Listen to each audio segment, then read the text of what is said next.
proteínas vas a tener proteínas periféricas, proteínas integrales y lo que también conocemos como proteínas transmembrana. En el caso de proteínas periféricas, como su nombre lo dice, se encuentran en la superficie de la membrana celular. Las proteínas integrales se encuentran formando parte de ambas capas, la capa más externa y la capa interna. Y en el caso de las proteínas integrales, se menciona que al abarcar las capas, pues automáticamente pueden o no ingresar a la parte o cara interna de la membrana celular.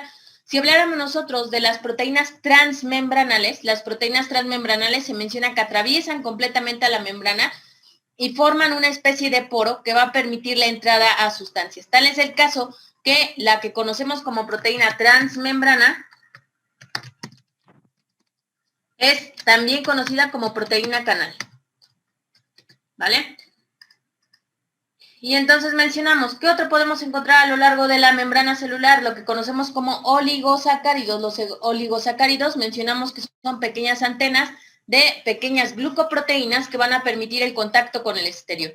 Asimismo, mencionamos, estas proteínas transmembrana al ser canales, fungen como canales iónicos. ¿Por qué se dice que canales iónicos? Porque permiten el ingreso o salida de iones con carga, iones sodio, iones potasio, iones calcio, iones cloro, que se van a estar moviendo a lo largo de toda la membrana celular. ¿Hasta aquí todo bien? Aunado a ello, mencionamos, esta capa lipídica se va a conformar por algo que conocemos como fosfolípidos. ¿Puedo cambiar de diapo? Sí, profe. Sí, profe. Aquí estaría una microscopía electrónica de transmisión, porque estoy viendo mi imagen en 2D. Pueden ver la membrana celular, cómo divide el espacio externo del interno. Y si seguimos avanzando, pues lo que quiero que vean es esto. La conformación más importante de tu membrana celular, y no se te puede ir, que va a estar conformada por fosfolípidos. Y que esos fosfolípidos van a tener dos características importantes. Por un lado, la cabeza polar, y por otro lado, las colas, que son hidrofóbicas, ¿vale? Y son no polares, y en el caso de la cabeza es hidrofílica y polar. Y mencionamos, dentro de las sustancias que llegan a conformar a las cabezas, pues son un grupo colina, un grupo fosfato glicerol, ¿vale? Y mencionamos, automáticamente todos los fosfolípidos tienen una característica propia que va a ser la característica de ser anfipáticos. Cuando hablamos de anfipático, pues tiene estas dos propiedades, afinidad por las grasas, hidrofóbica, y afinidad por los líquidos, hidrofílica. Y mencionamos, importante mencionarte que las cabezas son polares e hidrofílicas, las colas son apolares o no polares, también así lo vas a encontrar en la bibliografía, e hidrofóbicas, que son afines a sustancias como es el colesterol o las grasas. ¿Queda claro? Ustedes me dicen cuando podamos avanzar.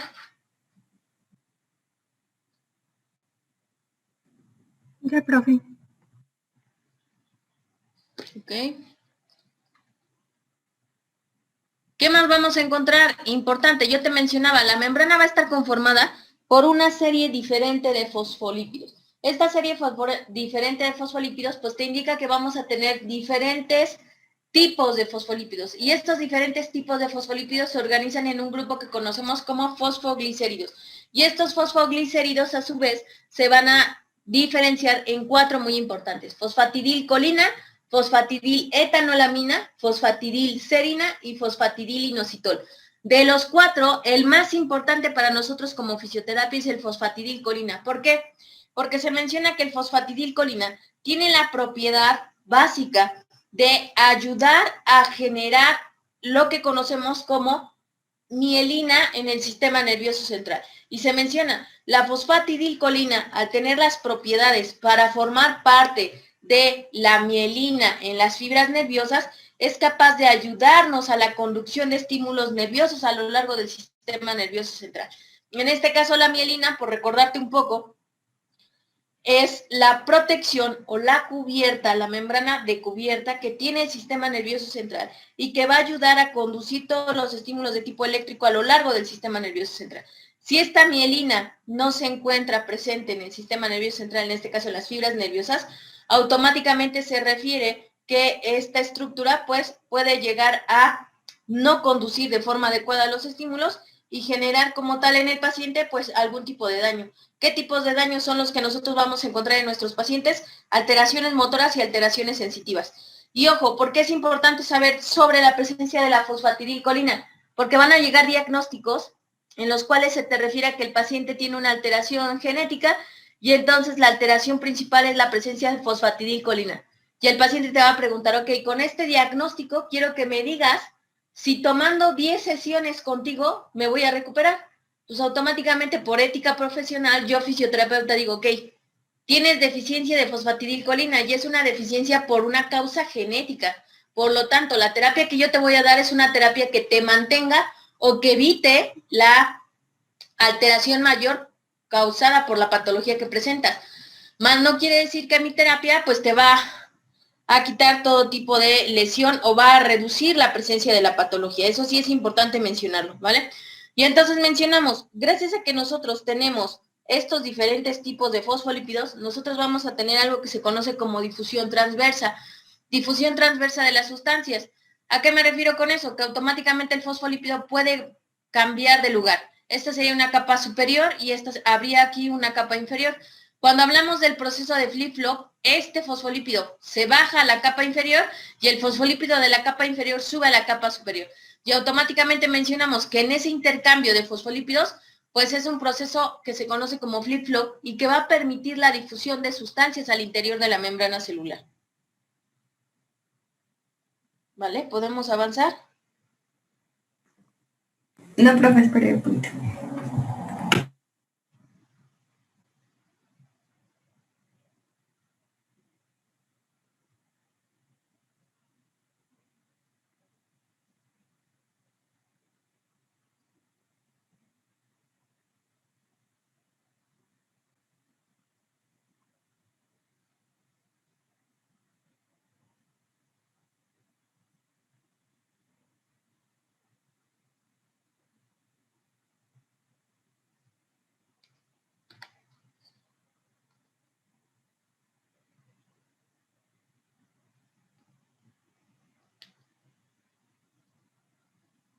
¿Ya quedó?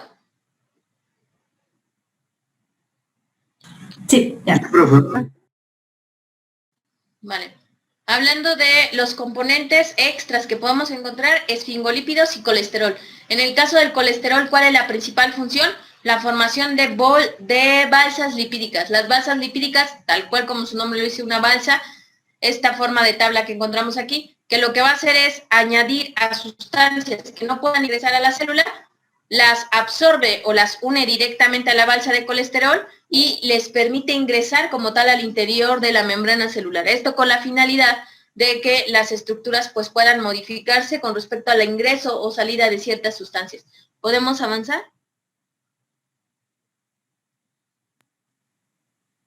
Profe, ¿me lo podría volver a repetir, por favor? Sí, las balsas lipídicas van a estar formadas por colesterol. Y las balsas lipídicas lo que van a hacer es permitir el ingreso de sustancias que no sean afín a la membrana. ¿Se podría decir que entonces el colesterol es como un puente para que puedan entrar? Así es, pero solo de moléculas que tengan afinidad por el colesterol. O sea, aquellas sustancias que tengan alguna conformación de triglicéridos y que el peso molecular, pues un peso molecular elevado. ¿Por qué? Porque vas a tener canales iónicos, que son canales que permiten el ingreso a sustancias, pero por ejemplo esos solo van a permitir el ingreso a ciertas sustancias que tengan un diámetro y tamaño molecular específico. Por eso se dice que solo hay iones sodio, potasio, calcio, cloro y magnesio. En el caso, por ejemplo, de las proteínas transmembranales, pues estas se mencionan que van a permitir el ingreso a sustancias, pero de igual manera sustancias pequeñas y automáticamente solo una molécula de cada sustancia. Entonces, cuando vienen moléculas o proteínas que quieren ingresar a la membrana, las balsas lipídicas son una ayuda accesoria que permite el ingreso de estas sustancias. ¿Queda claro? Sí, profe, gracias. Profe. Entonces, avanzamos. En el caso de proteínas de membrana, pues mencionamos, vas a tener las proteínas integrales. Como su nombre lo dice, integral tiene que ver con la conformación de la membrana celular. Al integrarse a la membrana celular, se menciona que tú puedes tener dominios. ¿A qué me refiero con dominios? Dominios son los extremos de la membrana, los extremos de la proteína. Va a tener un extremo amino y un extremo carbonilo. En este caso se menciona, vamos a tener un receptor, que es el que recibe la señal, y un conductor, que es el que la conecta o la comunica con el interior de la célula. Automáticamente mencionamos, podemos tener proteínas integrales que son conocidas como unisegmento. ¿Por qué? Porque solamente tiene un dominio, si se dan cuenta es una proteína en barril única y el único contenido que va a mandar es del exterior, perdón, al interior y nada más. ¿Podemos avanzar? Sí, profa. Gracias. Sí. En el caso de proteínas integrales, otros tipos que yo puedo tener, las multisegmentos. ¿Por qué multisegmentos? Si se dan cuenta, son múltiples los segmentos que pueden llegar a formar parte del canal. Igual, una cadena amina, una cadena carbonilo, y se menciona, cuando son multisegmentales, quiere decir que estas van a comunicar sustancias de mayor peso molecular al interior de la membrana. De ahí que existan uni y multisegmentadas. ¿Podemos avanzar? ¿Puede repetir un poco más lento, profesor? Es que ya me perdí un poco. Sí. A ver, hablamos de proteínas integrales, ¿vale? Cuando hablamos de integral es que forma parte de la membrana. ¿Hasta ahí van conmigo? Profesora, disculpe que le interrumpa. Un compañero dice que está tratando de entrar a su clase porque Ya lo... entró. Gracias.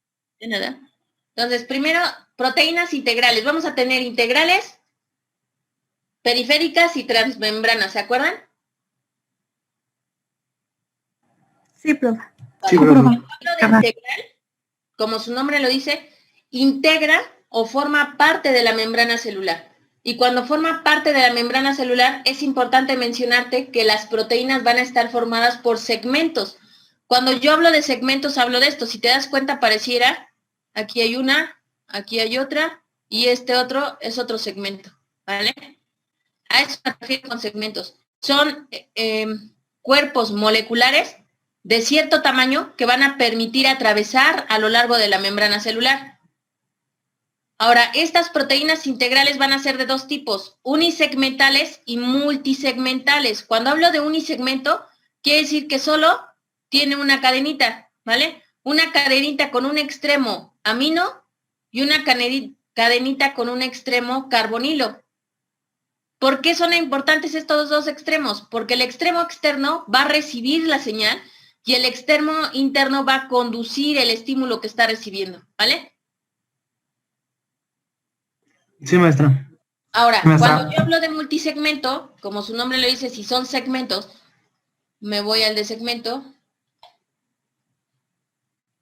En el caso de la multisegmental, quiero que vean los segmentos que son estos cuerpos en 3D que nosotros observamos, se dice que son conocidos como segmento. Cada proteína puede estar formada por hasta 6 segmentos 3D que van a formar como tal a la proteína para que pueda pasar a lo largo de la membrana. Se dice que cuando son proteínas multisegmentadas, quiere decir que la cantidad de conexiones que pueda tener en su interior son variadas. Sin embargo, siempre van a estar reguladas por un grupo amino y un grupo carboxilo. ¿Por qué? Porque siempre voy a tener una zona a donde llegue el estímulo, que va a ser la zona receptora, y una zona que conduzca al estímulo, que va a ser la zona carbonilo, ¿vale?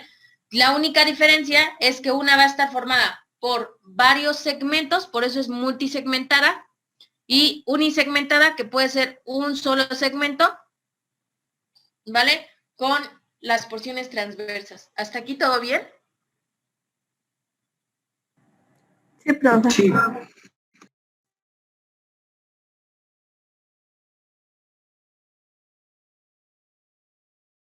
Sí, profa. ¿No? Se está trabando su audio, profesora. Sí, no escucho. Profe, no se escucha.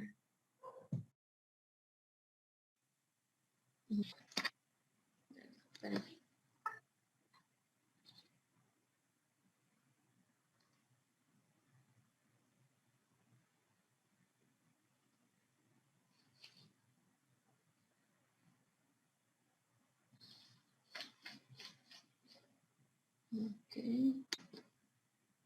Vale. Ahora, ¿qué otro tipo de proteínas vamos a tener? Las periféricas. Cuando te habla de periféricas, quiere decir que automáticamente las proteínas solo están como anclas o como unión parcial de la membrana celular. ¿Por qué? Porque mencionamos, el ancla es lo que permite que se adhiera a la membrana por su parte externa.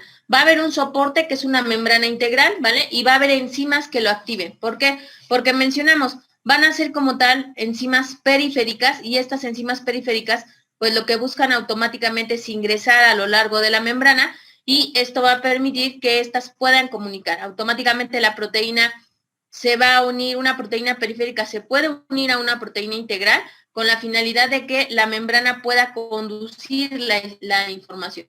En el caso de otros ejemplos, pues mencionamos unión por secuencia de aminoácidos. ¿Cuáles serían esos aminoácidos?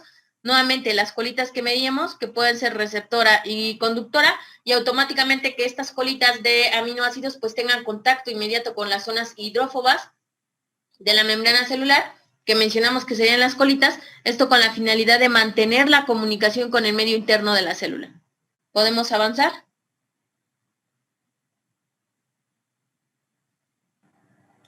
Sí, profe. Vale. Ahora, dentro de otro tipo de proteínas, pues mencionamos que vamos a tener proteínas fijadas con lípidos, o lo que también se conoce como adhesión celular. Recordemos que estas proteínas fijadas con lípidos, pues van a depender de igual manera de una característica de los fosfolípidos que se conoce como lateralidad. ¿A qué nos referimos con lateralidad? Para que una proteína se pueda fijar al interior de una membrana celular, se menciona que automáticamente los fosfolípidos van a tener un giro hacia lateral, hacia su lateral contraria. Es decir, en este caso yo quiero ingresar a la proteína, pero cada uno de sus fosfolípidos va a generar una rotación. En este caso, ingresa mi fosfolípido, pero mi rotación va a ser hacia el sentido contrario del ingreso de la proteína. Esto con la finalidad de generar un espacio y que el fosfolípido pues pueda tener un movimiento más funcional. ¿Podemos avanzar? ¿Podría repetir lo de las proteínas fijadas con lípidos, maestra? Sí. En el caso de las proteínas fijadas con lípidos, mencionamos que se conoce como proceso de adhesión celular. Adhesión o adherir es unirse, ¿vale? Entonces, para que una proteína llegue al interior de la membrana, primero lo que vamos a tener es un proceso que se llama lateralidad de fosfolípidos. La lateralidad de fosfolípidos lo que hace es que si están estos dos fosfolípidos, si yo quiero ingresar una membrana, que en este caso sería esta que ves en pantalla, pues lo que hace mi fosfolípido es girar en sentido contrario al fosfolípido que tiene de lado. Entonces, este gira a la derecha, el otro gira a la izquierda, se apertura el espacio, ingresa como tal a la membrana, y a la hora que va ingresando como tal a la membrana, se menciona que como está conformada la membrana igual por colesterol y triglicéridos, pues eso asegura que la proteína que va ingresando a la membrana se pueda adherir por lípidos a una de sus porciones, ya sea la porción más externa o la porción más interna de la célula. ¿Sí queda claro? Sí, maestra, ya más claro, gracias. Ahora, ojo, ya llevamos dos procesos importantes de los fosfolípidos, o dos características, que son el flip-flop, ¿vale? Y la lateralidad. Lateralidad. Salud. Gracias, lateralidad. Vale, ojo, el flip-flop es que cambia de posición el fosfolípido.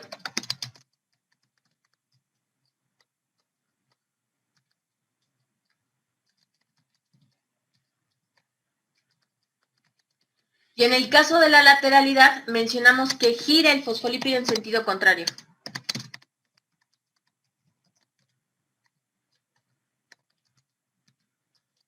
Al ingreso de la sustancia.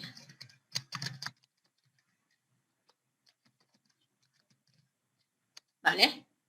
Esto, ambos, tanto el flip-flop como la lateralidad, lo que buscan es generar un espacio que permita el ingreso de la sustancia. Ambas características o propiedades también aquí mencionadas en algunas bibliografías.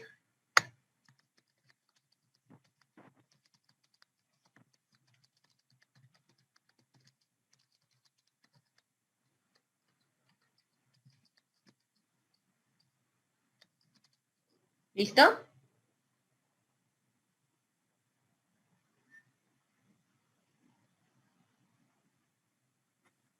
Sí, profe. Sí, profe. ¿Vale? Podemos... Sí, profe. No, que va. Ahora, ¿cuáles son las principales características de la membrana celular? Son de ley para tu examen. Compartimentalización, que mencionamos, que es la propiedad que otorga la membrana de no permitir el ingreso a cualquier sustancia, ¿vale? Mencionamos que es como una protección que se genera y la genera con ayuda de los fosfolípidos. ¿Por qué? Porque debido a que los fosfolípidos tienen diferentes conformaciones, que ya vimos que son serina, colina, etanolamina y esfingomielina, pues estas van a dar ingreso a las diferentes sustancias. Si la sustancia no cumple con las características propias de las propiedades que tiene mi fosfolípido, pues nunca van a entrar. Por eso se dice compartimentalización, porque la membrana se recubre a ella misma y evita el ingreso de cualquier sustancia. Andamiaje por procesos bioquímicos. Mencionamos que la membrana hace uso de glucoproteínas. Las glucoproteínas van a servir como pequeños cintos, ¿vale? Cinturones, cintillas, que se unen a la membrana y que van a permitir la fusión de sustancias u organelos a la célula. Transporte de solutos. Mencionamos que los transportes pues van a ser proteínas transportadoras o canales. Son los dos tipos de transporte más importantes que yo puedo tener en mi célula. Te los voy a poner acá. Proteínas transportadoras. O también conocidas como carriers. ¿Vale? Y lo que van a ser los canales. ¿Y cuál va a ser la diferencia entre las proteínas transportadoras y los carriers? Perdón, las proteínas transportadoras y los canales. ¿Cuál es la principal diferencia? Que uno transporta. Dime. Adelante, Uciel. Que uno transporta agua y el otro proteína, si no mal estoy. Bueno, ojo. Aquí vamos a ponerte otra, que sería aquaporinas. Y ojo, los canales van a transmitir o van a permitir el paso de iones con carga, y se menciona que pueden transportar hasta 10 a la sexta potencia o 10 a la novena potencia, ¿vale? De moléculas. O sea, pueden transportar millones o billones de moléculas. En el caso de los carriers, lo máximo que pueden transportar son 1 o 2 moléculas.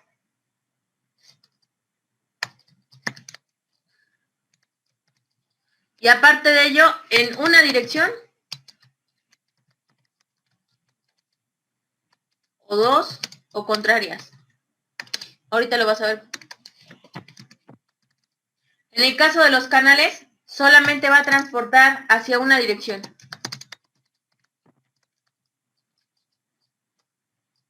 O deja entrar o deja salir, ¿vale? Y en el caso de las acuaporinas, solo permite el ingreso a moléculas de agua.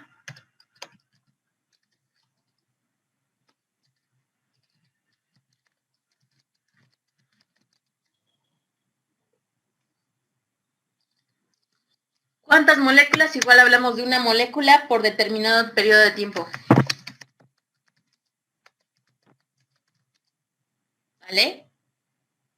Finalmente, permeabilidad selectiva, ya mencionábamos que se debe a los diferentes tipos de fosfolípidos e irritabilidad. Irritabilidad mencionamos que es la activación que pueda tener la membrana celular, que referíamos que cualquier estímulo de tipo mecánico, eléctrico o químico puede generar una irritabilidad sobre la membrana.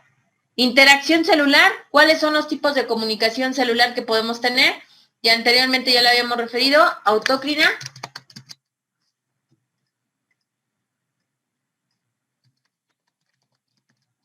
La célula se comunica consigo misma, parácrina.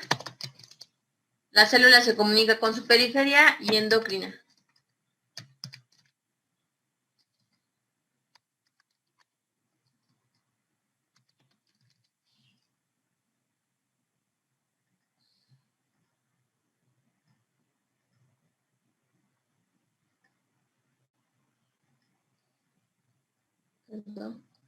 Vale. Autócrina, la célula se comunica a ella misma y es la que se autorregula. Parácrina, una célula grande controla a células que se encuentran cerca de su periferia. Y endocrina, una célula se quiere comunicar con una célula que se encuentra a distancia. ¿Cómo le harían?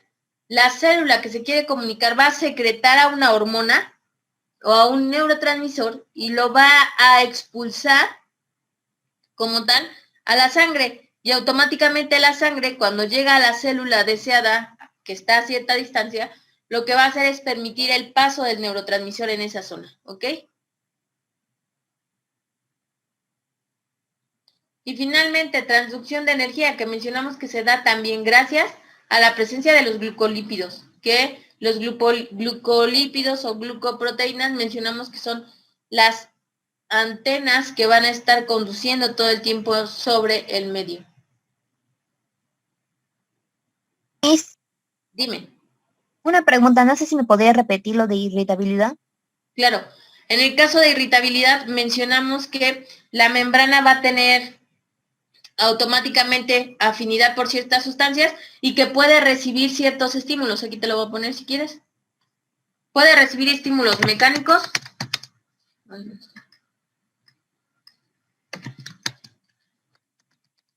térmicos y químicos. Lo cual hace que si alguna sustancia está exagerando la cantidad que se necesita para estimular a la célula, pues automáticamente la membrana se irrita. ¿Qué quiere decir? Que se activa para evitar que esa sustancia que le pueda estar generando daño pueda ingresar al interior de la célula.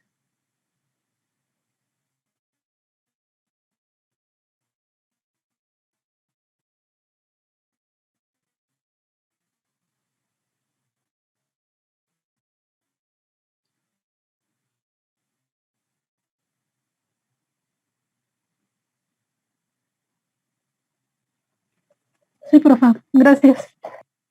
De nada. Y entonces la última que les decía, transducción de energía, va a ser a partir de glucoproteínas o receptores de membrana. Les voy a poner.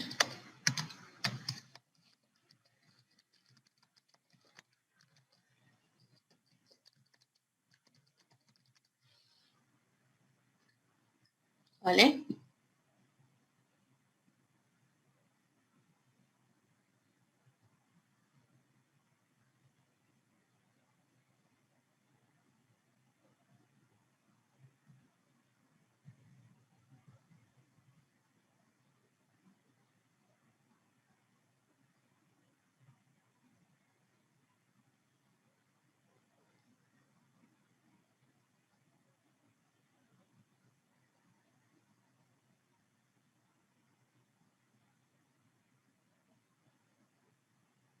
¿Podemos avanzar? Sí, profe. Sí, profe. Sí, profe.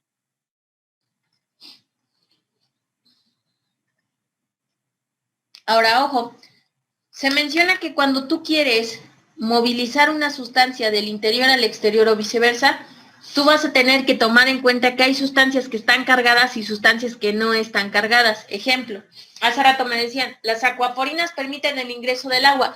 Así es, y el agua no tiene ninguna carga. Solamente pues, es la concentración de líquido que puede pasar de un espacio a otro, pero también tienes que las otras sustancias que se pueden movilizar de un espacio a otro son los iones.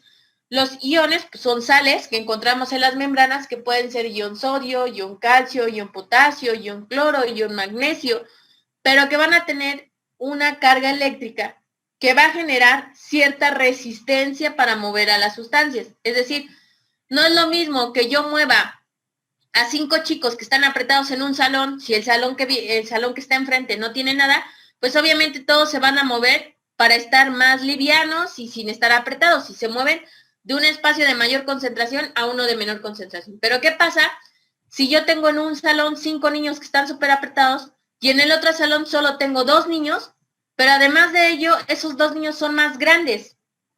Pues obviamente cuando los 5 que están en el salón apretados se quieren mover, pues tienen que ir en contra de la fuerza que tienen los otros 2. ¿A qué voy con esto? Que cuando hablamos de solutos no cargados, que serían sustancias que no tienen ningún tipo de carga, como serían también el caso de las proteínas o como sería el caso de enzimas, pues se menciona que nosotros no vamos a utilizar energía más y únicamente la energía libre que vamos a tener en la zona. ¿A qué voy con esto? Que normalmente para que se pueda mover una sustancia, pues nosotros vamos a requerir de la constante de los gases ideales, que es R, de la constante de la temperatura y del logaritmo base 10 de la concentración de las sustancias del exterior y las sustancias del interior, ¿vale? ¿Puede repetir eso, profa, por favor, otra vez? Sí, sí. En el caso de las sustancias, te los voy a poner acá. Vamos a tener R. Esta la van a ver ya más a fondo en fisiología. Constante de los gases, que vale 2.3. T, que se dice que es constante de la temperatura.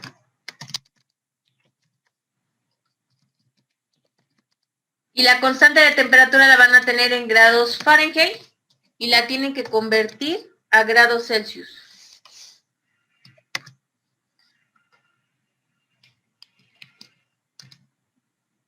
¿Vale? Y vamos a tener el logaritmo, pues normalmente se conoce como logaritmo base 10 de la concentración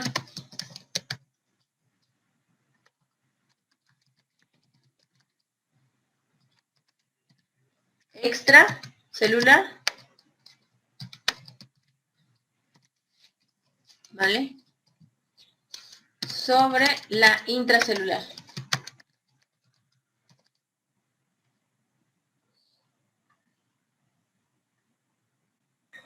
Gracias, profa. De nada. Ahora, en algún momento me decían, pero esto a mí para qué me sirve si es una fórmula de física. Te sirve para que veas que cuando buscas el traspaso o la integración de sustancias de un espacio a otro, pues tu espacio siempre tiene que estar preparado. Tiene que estar preparado con oxígeno, que serían tus gases, con temperatura, que sería, por ejemplo, la temperatura corporal, y finalmente, qué tanto está concentrado adentro y qué tanto está concentrado afuera.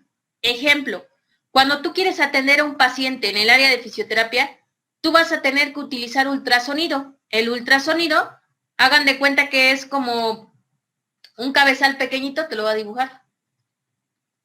Un cabezal pequeñito que en esta zona va a tener una pequeña piedra que se conoce como cuarzo. Bueno, llega la corriente eléctrica al cuarzo y lo que hace el cuarzo es que genera ondas sonoras que van a tener que atravesar tu tejido. ¿Qué pasa? Te mencionan, si tú quieres aplicar esta técnica en tu paciente, tienes que asegurarte de que el paciente tenga un tejido oxigenado. 2, que la temperatura de tu paciente esté normal, es decir, que tu paciente no tenga ninguna patología presente. Y 3, que realmente tu paciente requiera esta sustancia, es decir, que tenga una concentración adecuada entre el exterior y el interior. ¿A qué voy con esto? Si tú quieres darle terapia a un paciente, por ejemplo, que ya es alcohólico, es un paciente que está deshidratado. Es un paciente que tiene choques termoeléctricos porque en ocasiones anda como con toquecitos de toda esta deshidratación hidroeléctrica que está presentando. Debido a que ha pasado 3 o 4 semanas tomando alcohol, no hay un buen equilibrio hidroeléctrico, sus sales en el cuerpo están dañadas y automáticamente es un paciente que te dice que tiene escalofrío y que después tiene mucho calor. Como que no oxigena mucho porque todo el tiempo ha estado inhibiendo su sistema nervioso. Y aunado a ello, no es lo mismo la concentración de líquidos que tiene en las células a la concentración que tiene en tejido. ¿Por qué? Porque es un paciente que todo el tiempo lo único que te consume es alcohol. Si tú a ese paciente le aplicas un agente físico, como sería el caso del ultrasonido que te acabo de decir, o en su caso, ya en su momento verán el uso del láser, automáticamente puedes quemar a ese paciente. ¿Por qué? Porque no puedes favorecer el transporte de sustancias de un espacio a otro cuando el paciente no está en condiciones de aceptar este intercambio. ¿Y cuáles serían esa ausencia de condiciones? Que no tiene una buena constante de gases, que no tiene una temperatura funcional y que las concentraciones están completamente en desequilibrio. Pacientes con patologías mayores son pacientes que llegan a tener esta descompensación. Ejemplo, un paciente con sífilis o lo que conocemos nosotros como neurosífilis, que va a ser el principal paciente que llega a tu área de fisioterapia. Neurosífilis, automáticamente hay una descompensación en gases. El paciente tiene mucha alteración o disnea, así se dice, para respirar de forma adecuada. La temperatura siempre está cambiando. Se dice que normalmente tiene una descompensación térmica. ¿Por qué? Porque automáticamente es una viremia lo que él está cargando. Ya se complicó porque ya se conformó o ya se está formando lo que conocemos como neurosífilis. Las concentraciones internas y externas de sus componentes, tanto proteínicos como hídricos, están de igual manera súper descompensados. Entonces, ahí, por ejemplo, en un paciente con neurosífilis, yo no puedo aplicar nada más que ejercicio. ¿Por qué? Porque de lo contrario, si lo llegas a quemar o llegas a desencadenar una neuropatía, pues ese paciente te puede demandar. De ahí la importancia de este tipo de reglas que nosotros tenemos que usar para el transporte de sustancias. ¿Hasta aquí todo bien? Sí, profa. Sí, profa. Profa. Vale, entonces avanzamos. Maestra, ya va a acabar la reunión. Cierto. Gracias. Entonces salimos, por favor, y volvemos a ingresar. Gracias.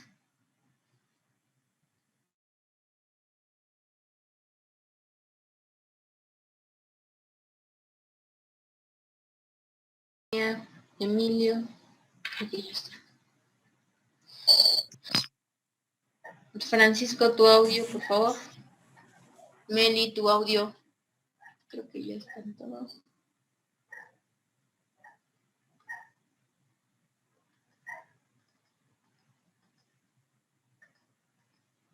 Francisco, ¿puedes apagar tu audio? Creo que ya. Gracias. Vale. Entonces mencionábamos, en el caso de sustancias no cargadas, ¿vale? ¿Qué pasa cuando hay sustancias cargadas? Cuando hablo de carga, pues hablo de electrolitos, específicamente las sales, y se menciona, para que tú puedas transportar iones de un espacio a otro, tú vas a necesitar siempre de energía libre. ¿Cómo sería la fórmula para energía libre? Acá se cortó. AC va a ser igual al 2.3, la constante de los gases ideales por T, por logaritmo base 10 de la concentración extracelular sobre la concentración intracelular, ¿vale? Por lo que sería la valencia del ion, por la constante de Faraday, por el potencial eléctrico. Entonces, estas dos son nuevas. Z es la valencia del ion. ¿Qué me dice? Si tu ion es sodio, pues tiene +1 o +2. Tú te vas a tu tabla periódica y puedes ver los números de valencia para cada ion. ¿Y qué es un número de valencia? Pues es la carga eléctrica que puede tener tu ion. La constante de Faraday, F va a ser constante de Faraday, que nos habla de cuál es la carga eléctrica contenida en cualquiera de los espacios, intracelular o extracelular. Y la forma de Y se menciona que esta va a ser la diferencia de potencial eléctrico a lo largo de la membrana.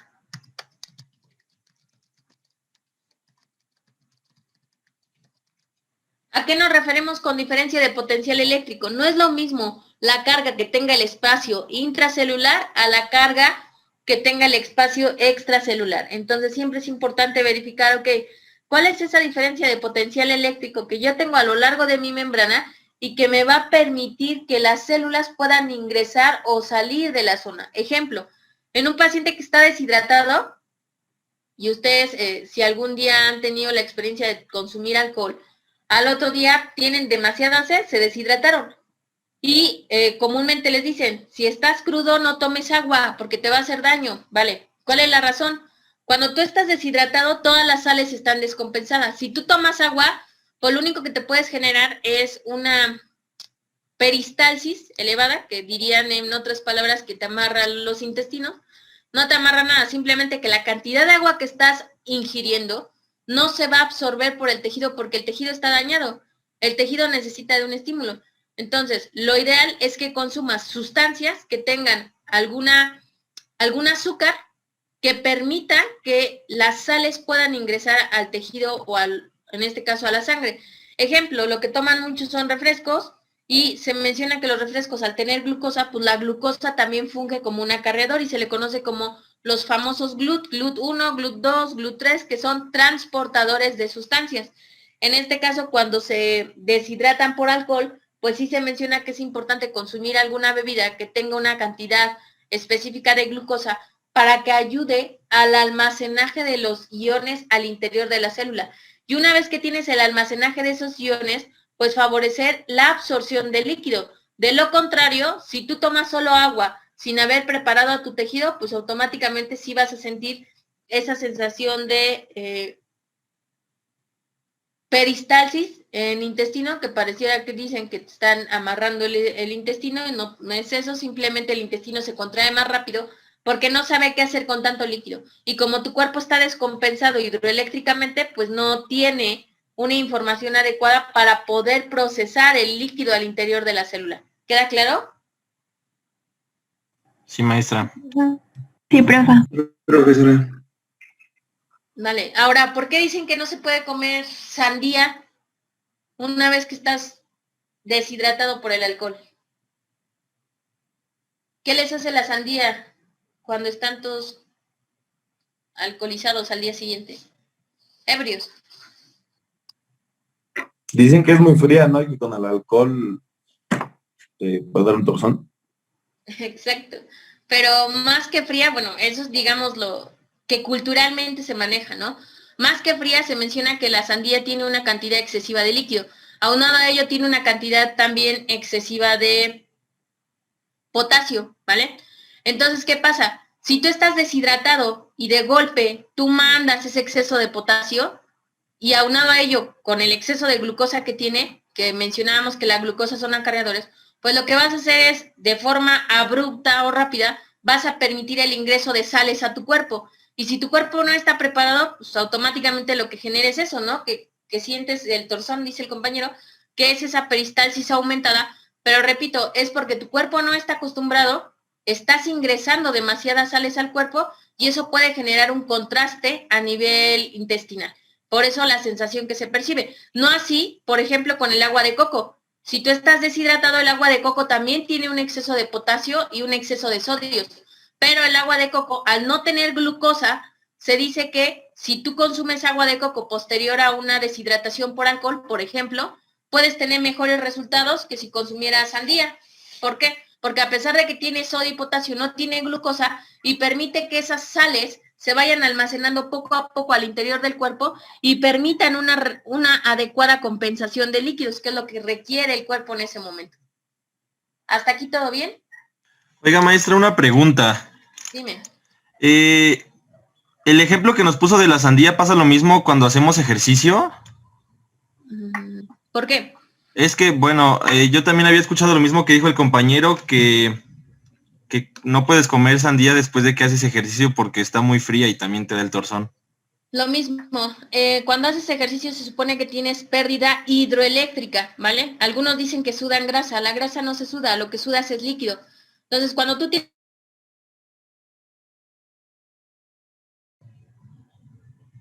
Se trabó su esta audio. pérdida de líquidos,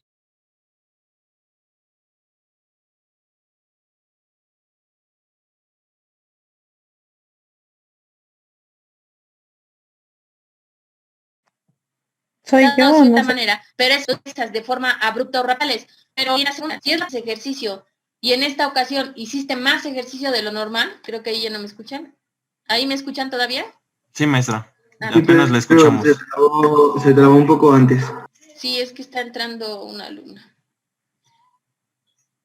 Déjenme, le doy, ya está ingresando, a ver si así para. Va. Entonces, si tú eres de los deportistas natos, obviamente tu intestino ya está adecuado a ciertas concentraciones hídricas, por eso se menciona, cada que termines de hacer ejercicio, lo ideal es que consumas un suero, solo un suero, y de ahí ya tomes tus 2 litros de agua. Pero si tú consumes sal, pues lo que vas a hacer es llenar de sales a tu cuerpo, en este caso la sandía, llenas de potasio y de sodio a tu cuerpo, y entonces, como no estás compensando de forma adecuada, pues es la sensación de peristalsis aumentada, así se dice. ¿Por qué? Porque el intestino comienza a generar mucho movimiento y esa es la sensación que te da que los intestinos pues están comprimiendo uno con otro. Simplemente de tener tantas sales en el intestino y como el intestino no está acostumbrado y más si acabas de tener un desgaste hidroeléctrico, pues automáticamente esa es la sensación. Por eso se menciona, igual en el ejercicio, lo primero sería un suero normal, un electrolito, y posterior a ese suero, la cantidad de agua que deseas. Si quieres hasta 3 litros, no pasa nada. Pero eso va a permitir compensar porque las sales solo van a asegurar que la cantidad de líquido se mueva al interior de las células. Es lo único que hacen las sales, ¿vale? Jamás van a suplir al líquido que tú puedas consumir. ¿Por qué se los digo? Porque a veces también dicen, pues consumo una sandía o consumo un electrolito y con eso ya no me deshidrato. Y nunca toman agua. Entonces, pues no es lo mismo. O sea, si tú tomas agua, es agua, y si toman los electrolitos solo van a ayudar a que el líquido pueda ingresar más fácilmente al agua, en este caso a la célula. Y en el caso, por ejemplo, de la sandía, ha pasado que si tú la tomas, por ejemplo, haciendo ejercicio, pero la acompañas con agua, no pasa nada, porque estás retirando ese exceso de sales. Pero te repito, hay muchos que solo quieren consumir la sandía y ya no quieren consumir ni líquidos ni ningún tipo de suero. Entonces ahí es cuando viene el exceso de peristalsis en el intestino y es cuando les comienza a generar esta pequeña molestia. Lo mismo, cuando están deshidratados por alcoholismo, no te han consumido nada de alimentos, no te han consumido nada de bebidas, y si obviamente se comen la sandía, pues este exceso de sales hace que su intestino haga una mayor peristalsis, que es este movimiento contráctil, y por eso la sensación esta de que te está amarrando los intestinos. Más si no has consumido nada de alimento, pues ya te imaginarás la sensación que percibe el paciente. ¿Hasta aquí todo bien? Sí, maestra, muchas gracias. De nada. Entonces, palabra clave de los electrolitos, cada que estés, ¿cómo dirían?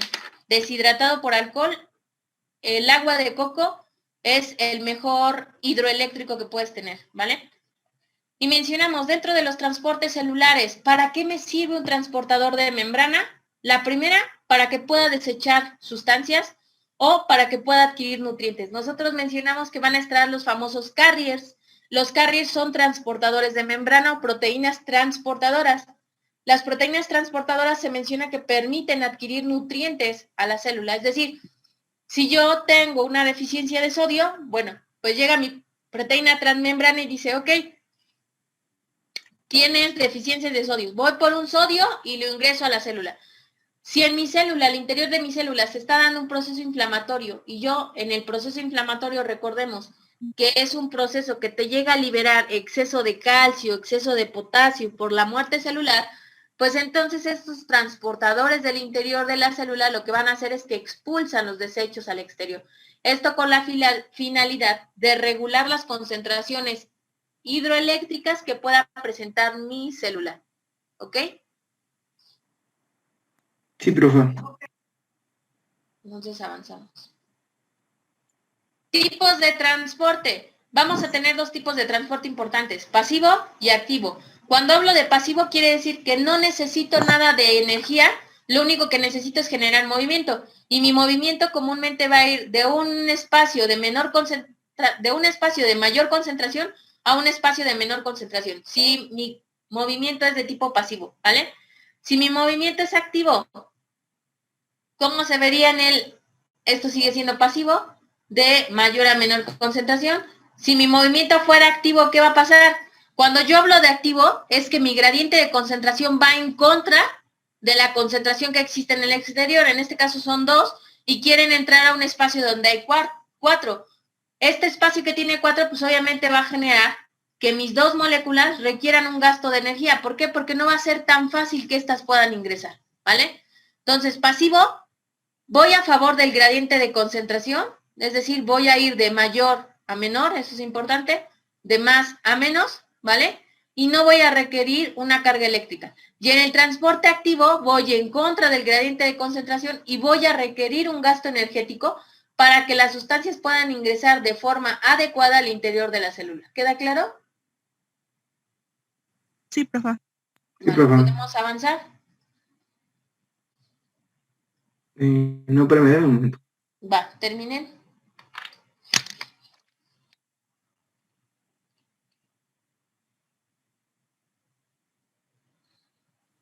Ya, gracias. De nada.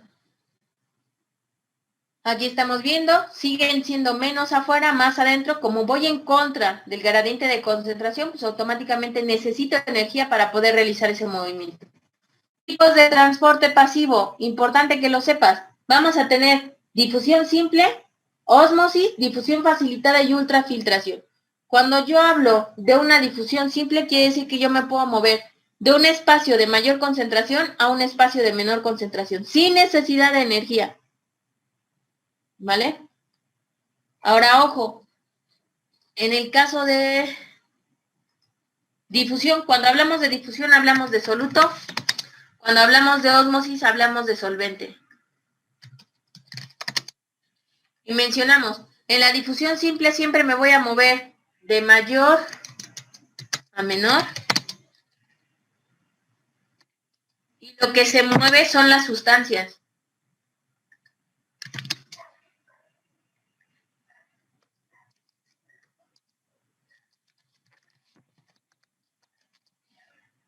Y cuando hablo de ósmosis, lo que se mueve es el agua. Y el agua se va a mover de menor concentración de soluto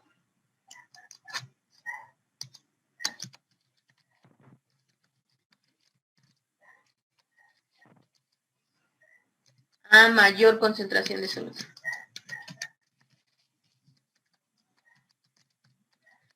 Ojo con palabras clave. La ósmosis, quien se mueve es el agua. Y en la difusión, lo que se mueven son las sustancias, ¿vale? Y en el caso de la ósmosis, mencionamos, va a ser de menor concentración de soluto a mayor concentración de soluto. Es decir, que el agua se va a mover hacia donde exista mayor cantidad de sustancia. Y en el caso de la solución, mencionamos que lo que se mueve va a ser la sustancia de una mayor concentración de sustancia a una menor concentración de sustancia.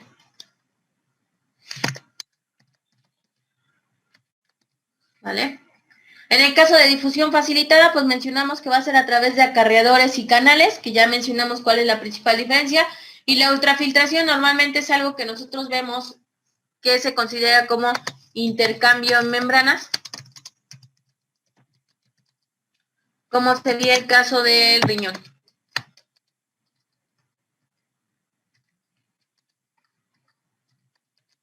¿Vale? Ahorita más adelante les voy a mostrar la imagen de esta acción renal. Terminen de copiar y me dicen si podemos avanzar, por favor.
Ya, profe.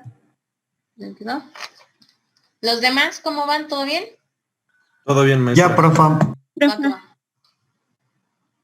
Ahora vamos a ver el primero que mencionamos, que es difusión simple. La difusión simple, ¿qué pasa? Las sustancias, de acuerdo a que tienen la afinidad a lo largo de la membrana, pues se dice que pueden pasar sin problema. Y mencionamos que va a haber dos procesos, que es pasar de acuerdo al gradiente de concentración, ¿vale? Y la otra que sería por un gradiente electroquímico, es decir, una que tenga afinidad a las cabecitas que son hidrofílicas y a las colitas que son hidrofóbicas, o dos, que yo tengo un gradiente electroquímico, es decir, que en mi interior la célula tenga negativo y en el exterior positivo. Pero ¿qué pasa? Afuera hay más positivos y adentro pues, solo tiene uno. Entonces, cuando hay necesidad de reordenar estas cargas, es decir, para compensar esto necesitaría otros dos positivos. Entonces, ¿qué hago? Por gradiente electroquímico, es decir, debido a la deficiencia iónica que tiene mi membrana, pues lo que voy a hacer es que voy a utilizar una de mis cargas para poder ingresar al interior de la célula. Entonces, una es que tenga un exceso de sustancia y que la sola sustancia ingrese por este gradiente de concentración. O dos, que yo tenga un gradiente electroquímico que tiene que ver con una concentración de cargas en el exterior y que yo le permita esas cargas ingresar sin ningún problema debido a que la membrana solicita ese cambio de cargas. ¿Sí queda claro? Sí, maestra. Ahora, respecto a la difusión simple, siempre es importante referirte. la polaridad y el coeficiente de partición. ¿A qué me refiero con esto? Entre mayor permeabilidad yo tenga a lo largo de la membrana, esto va a tener que ver principalmente con la solubilidad que pueda tener. Es decir, a mayor solubilidad en el solvente no polar, mayor permeabilidad en la membrana. ¿Qué quiere decir? Que si el solvente es afín a la membrana, es decir, es un aceite, es una proteína, pues existe la posibilidad de que la permeabilidad sea mayor comparada con otras sustancias, ¿vale?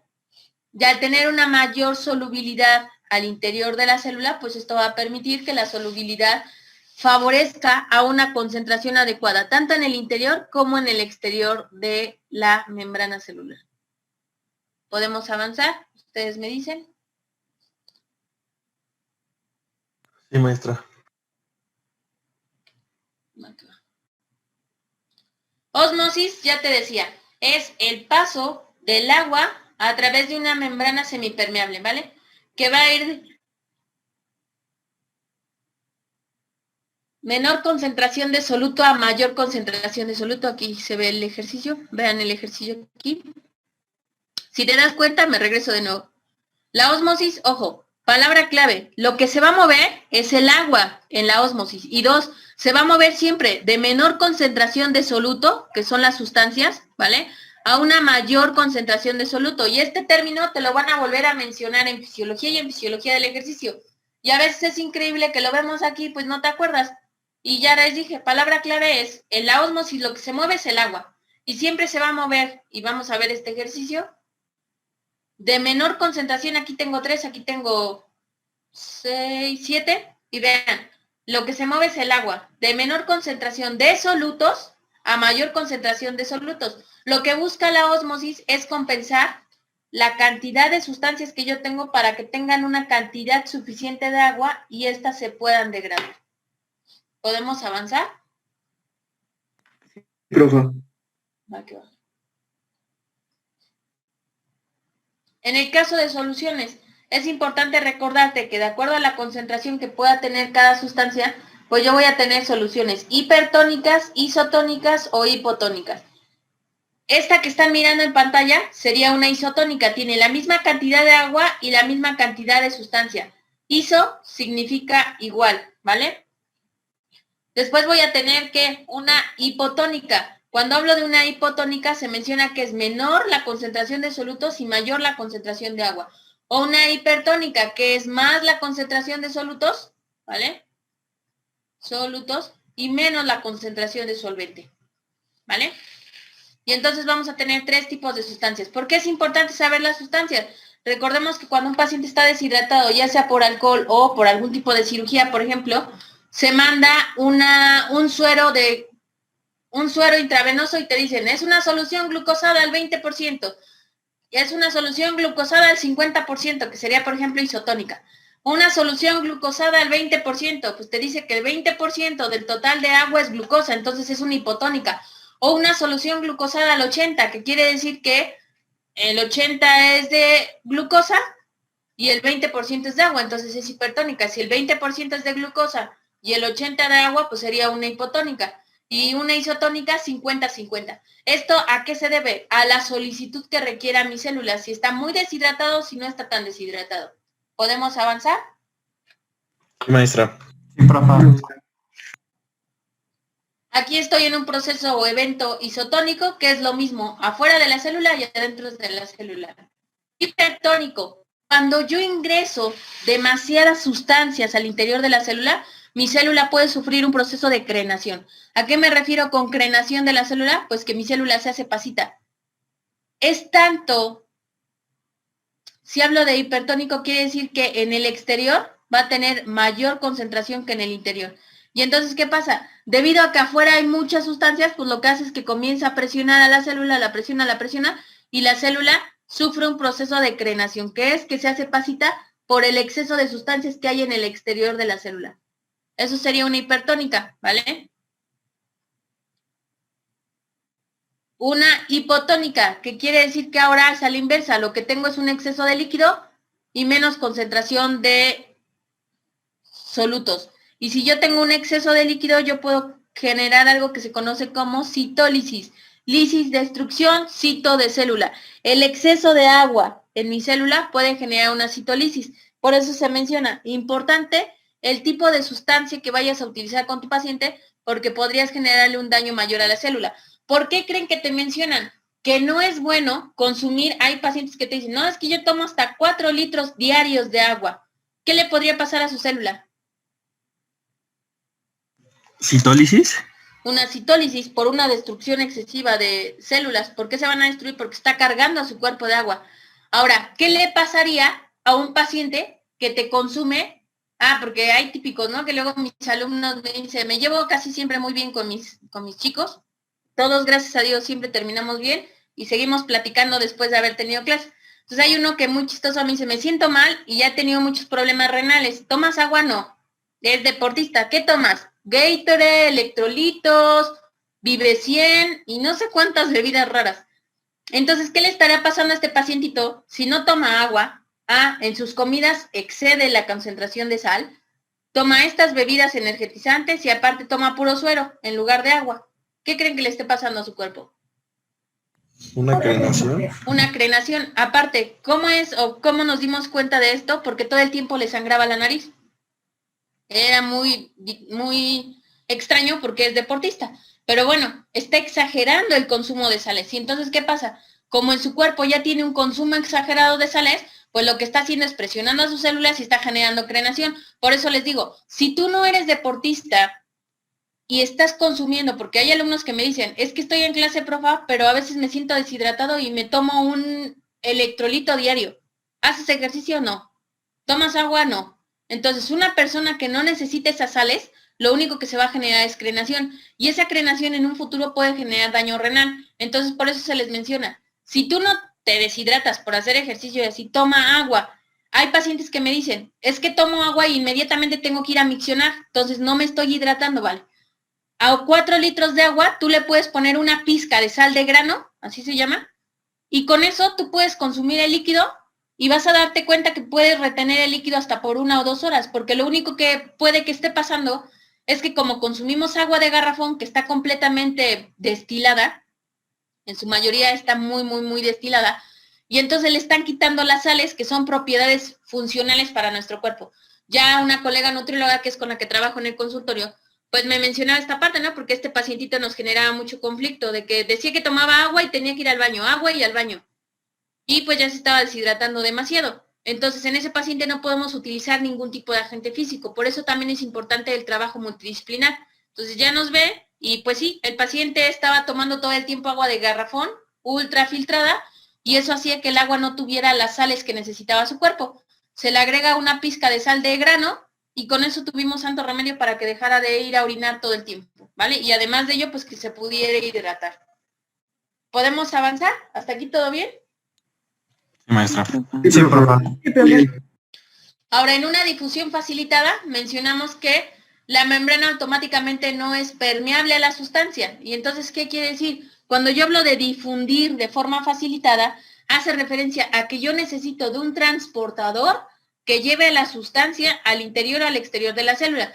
¿Cuáles van a ser esos transportadores? Principalmente los canales que pueden permitir el ingreso a sodio, potasio y calcio, o bien transportadores proteínicos o los famosos carriers que pueden transportar insulina. Dentro de los famosos transportadores o también conocidos como carriers, los principales son los famosos GLUT. Los GLUT son moléculas de glucosa que se dice que se adhieren a sustancias, en este caso se adhiere a la insulina, la abraza y le ingresa al interior de la célula, ¿vale? Por eso se conocen como acarreadores y se conocen como difusión facilitada, porque favorecen el ingreso de estas sustancias. ¿Podemos avanzar? Sí.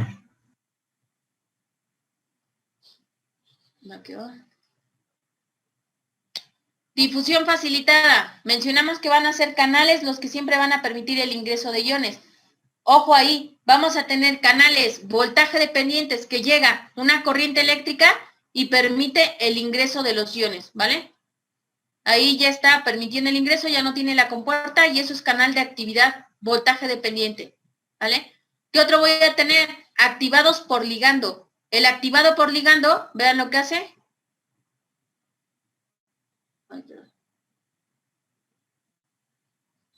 En el activado por ligando, esta enzima se une a esta pequeña porción del canal y el canal se abre para permitir el ingreso. Dice que es un canal por ligando porque depende de segundos mensajeros. Los segundos mensajeros por excelencia, ¿cuáles son? IP3, AMP cíclico, GMP cíclico, proteína G, y ya no. Adenosina. Así. Son estos, IP3, AMP cíclico, GMP cíclico y proteína G. Cuando estos se unen a la porción del canal, el canal va a permitir el ingreso o la salida de iones dependiendo qué es lo que necesita para su membrana. ¿Podemos avanzar? Sí, profe. Va, que va. ¿Qué otro canal voy a tener? Voy a tener canales mecanoactivos. ¿A qué me refiero con mecanoactivos? Yo aplico 3 estímulos que pueden ser presión, ¿vale? Estiramiento o vibración. Esos 3 estímulos aperturan a mi canal y permiten el ingreso de sustancias al interior y al exterior del canal. ¿Queda claro?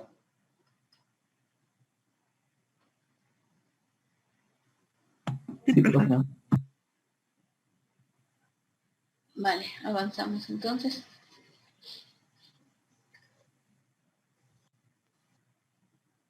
Aquí estaría lo que les mencionaba, los canales van a ser transportadores, algunas proteínas van a ser conocidas como acarreadores o también reciben el nombre de permeasas. Ojo, entonces proteína transportadora, acarreador o permeasa son los 3 nombres que reciben los transportadores de membrana. ¿Queda claro? Sí. Y que van a Sí. servir para una difusión facilitada. ¿Mande?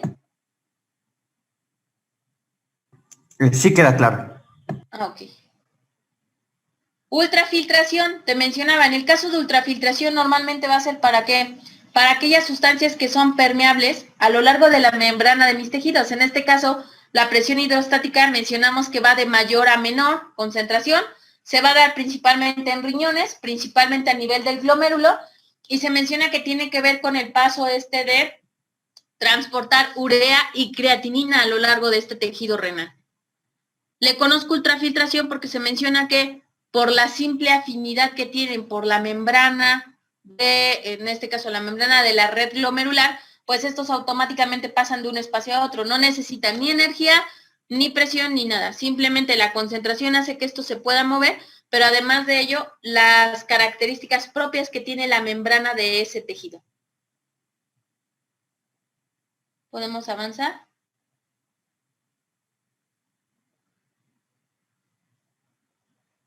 ¿Podría repetirlo, profa? Claro. En el caso de la ultrafiltración, tiene que ver principalmente con la capacidad que tienen las moléculas de atravesar la membrana, en este caso de los riñones, que tiene poca selectividad por las sustancias, ¿vale? ¿A qué me refiero con que tiene poca selectividad? Que automáticamente las celdillas que conforman a mi membrana celular, o en este caso a la membrana celular de los riñones, pues por el tamaño que tienen las celdillas, permiten el paso sin ningún problema de las sustancias al interior y al exterior del glomérulo.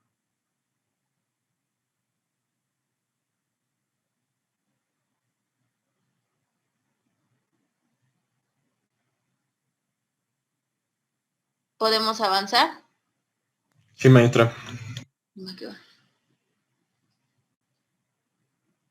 Transporte activo. Ojo, mencionamos que el transporte activo va a ser aquel que necesita ¿qué? Energía. ¿Quién es el que otorga energía? El ATP. Recordemos, ¿cuántos ATP se obtienen por cada ciclo de Krebs?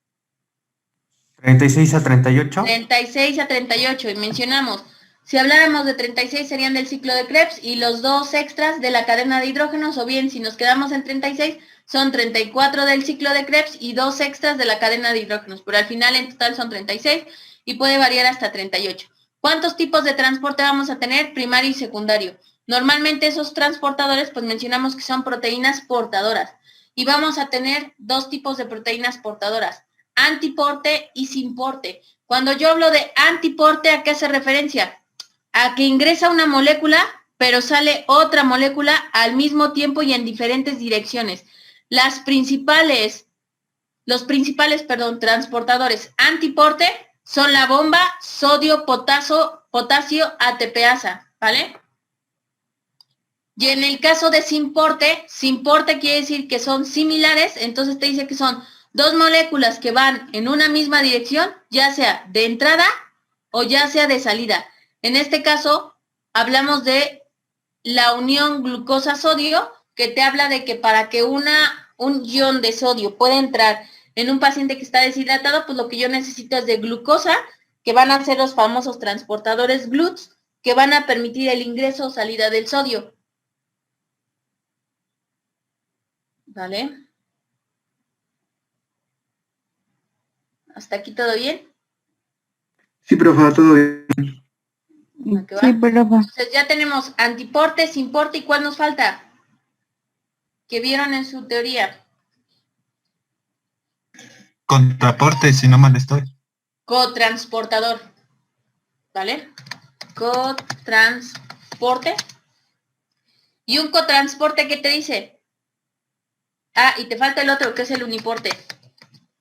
Uniporte te quiere decir que solo deja pasar una molécula en una dirección. Y el cotransporte es algo muy parecido al antiporte. La diferencia es que te menciona que, pues, un transporte es sinónimo, es lo mismo que antiporte. ¿Vale? ¿Por qué? Porque lo que estoy haciendo es lo mismo, llevar dos moléculas en dos direcciones contrarias, y entonces lo que estoy haciendo es tratar de regular las concentraciones iónicas de mi membrana. Y normalmente en algunas bibliografías lo vas a ver como cotransportador o antiporte, pero tiene la misma función, ¿vale? Y uniporte, pues es el que solo deja pasar una molécula en una sola dirección. ¿Hasta ahí todo bien, chicos? Sí, profe. Sí, profe. Entonces, avancemos.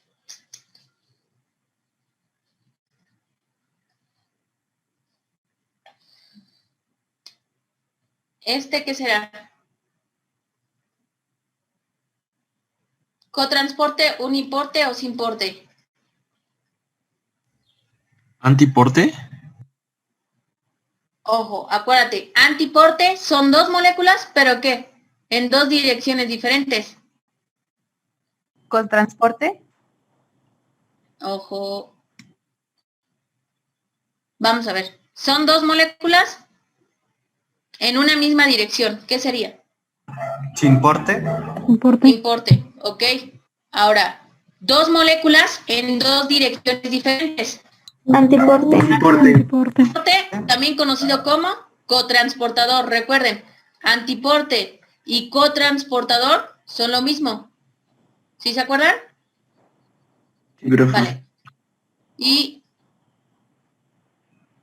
este otro que mencionábamos que sería Uniporte. Uniporte. uniporte, una molécula en una sola dirección. Exacto. Transportadores en masa. Yo ya vi el transporte de una molécula, dos moléculas, ¿vale? Y varias moléculas, si hablamos de millones o de billones, que serían los canales. Pero ¿qué pasa cuando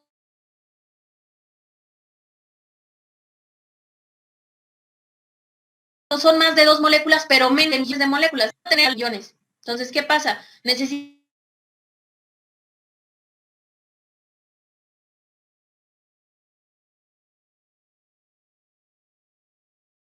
Profe, bueno, ya se va a terminar transporte la en masa. clase Ese transporte en mente está por próximo.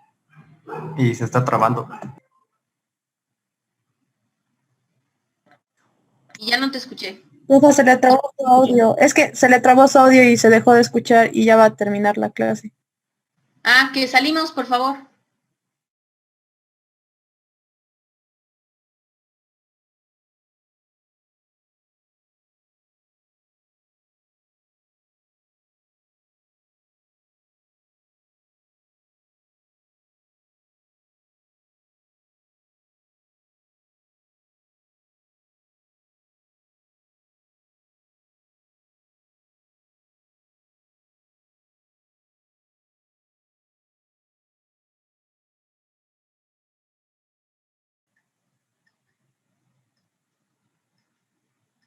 ¿Vale?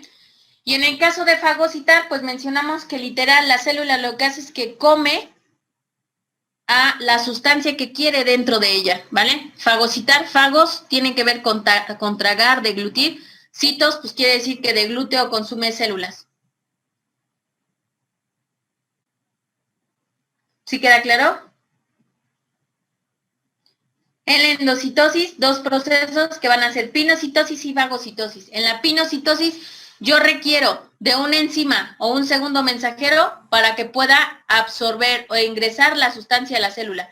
Y en el caso de fagocitosis, lo que hago es que la célula engulle o come como tal a la sustancia que quiere en su interior. ¿Hasta ahí todo bien? Sí, profesora. Sí. Profa, tenemos clase ahorita a las 4. Va que va. Y yo le iba a decir algo, profesora, que si podría, ¿cómo se llama? Poner el examen después de las 6, porque ahorita de 4 a 6 vamos a tener clases. Va que va. Sin problema. Nada más esto. Ya aquí terminamos. El otro nada más sería como breviario cultural y es la exocitosis. Es lo último de esta práctica, ¿vale? La exocitosis nada más es usar vacuolas, y ya habíamos visto qué vacuolas, que eran las del órgano de Golgi o aparato de Golgi, que son las COP1 y las COP2, ¿vale? Y automáticamente, ¿qué hacemos? Resguarda las sustancias, las lleva a la periferia de la membrana y las expulsa. Y hasta ahí es nuestra práctica. Lo demás era nada más mostrarles ejemplos, pero esos ya se los digo después, de esos ya no vienen en su examen. Hasta aquí termino para el examen, ¿vale? Esto es todo lo que viene en examen de práctica 4. Y del 3, me dices hasta las 6, me dices que lo manden, ¿no? Sí, profesora, muchas gracias. Gracias a ustedes. Me ponen por favor su nombre en el chat y vamos saliendo para que vayan a su clase. Gracias por su asistencia. Profe, ¿cuánto tiempo va a dejar activo el examen?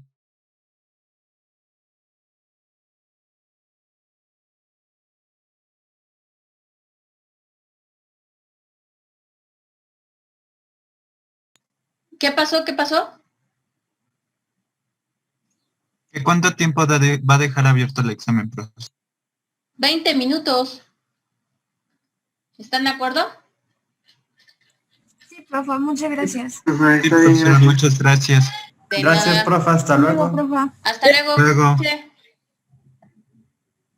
Adiós, profe. Gracias.